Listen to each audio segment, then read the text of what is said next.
Welcome to Talker Tickers. So, on December 17th, Spire Global dropped a third quarter earnings report that, well, it sent some serious shockwaves through the market. Today, we're going to break down exactly what happened. Okay, let's just jump right into it because the market's reaction was swift and it was absolutely brutal. On the day of the release, Spire Global's stock just cratered. We're talking more than 24% on massive volume. A move like that, it just tells you something went seriously wrong with the quarter. So, what on earth triggered this massive sell-off? Well, on the surface, the third quarter report was frankly a disaster. But here's the thing, management is telling a very different story. Let's unpack the core conflict here. The numbers, wow, they are stark. Revenue came in at just shy of $12.7 million, missing the consensus estimate of $22 million by a staggering 42.4%. That's not just a miss, that is a complete and total whiff. And the pain continued right on down to the bottom line, with their non-GAAP EPS also falling short of expectations. And if you thought that was bad, the year-over-year picture is even worse. Q3 revenue literally collapsed, down 55.7% from the same time last year. Now, for a company that's valued on its growth, a number like this is absolute poison. This is the figure that had investors sprinting for the exits. But in response to these really ugly numbers, Spire's management came out swinging. Their argument? This isn't a demand problem at all. No, it's simply an issue of timing. The CEO, Teresa Condor, put it very directly.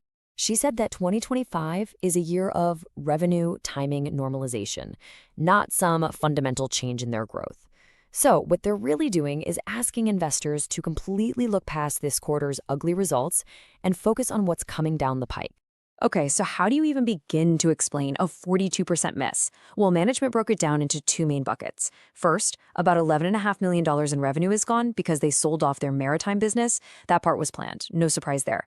But second, and this is the crucial part, they claim another $6 to $8 million in revenue that was already contracted just slipped out of Q3 and into future quarters. Why? All because of the timing of contract milestones and, government delays. All right, so if the past is messy, what about the future? This brings us to the forward outlook. And this is where we really have to balance management's promises against their very recent and very poor performance. So here's the official guidance for Q4 and the full year. Spire expects Q4 revenue to be somewhere between 14.8 and 16.8 million. Now, while that is a slight improvement from Q3, let's be real, it's still way below what the street was hoping for just a few months back. The numbers definitely reflect the current challenges, but they are pointing to at least a very modest recovery. Now, let's talk about the anchor of the bull case, the company's contracted backlog. It's what they call remaining performance obligations, or RPO. Spire is sitting on over $200 million in RPO, and they expect about $70 million of that to turn into actual revenue in 2026. This right here, this is management's proof that demand hasn't just vanished. But, and this is a big but, here's the core financial tension. While that backlog looks great, the company burned through $12 million in cash from its operations in Q3 alone. So the big question, the million-dollar question, or in this case, the $200 million question, is can they survive the cash burn long enough for that massive backlog to actually convert into revenue and hopefully profit? To back up their story, management is pointing to a bunch of key growth drivers. They're guiding for over 30% revenue growth in 2026 and are targeting a break-even in operating cash flow by the end of that year. And they're pointing to some big wins like an $11.2 million NOAA contract, a new partnership with Deloitte, and getting selected for the massive SHIELD IDIQ contract vehicle as proof that there's some serious underlying momentum, especially with government and defense clients.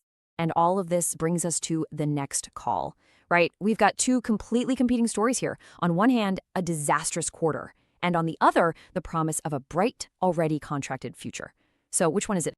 So you've got the bull case, a huge backlog, very clear guidance for strong growth in 2026, and some major government contracts, all of which supports their story that Q3 was just a one-off timing hiccup.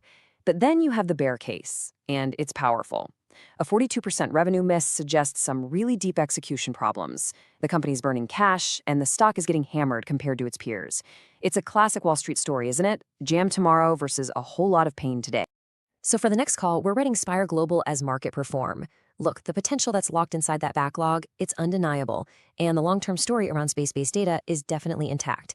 However, the execution risk right now, in the near term, is just way too high to ignore after a miss this severe. The market is going to demand proof. A clean Q4 report that actually meets guidance could stabilize the stock, calm things down. But another miss? Oh man, that would be absolutely catastrophic. And as always, please remember, this is not financial advice.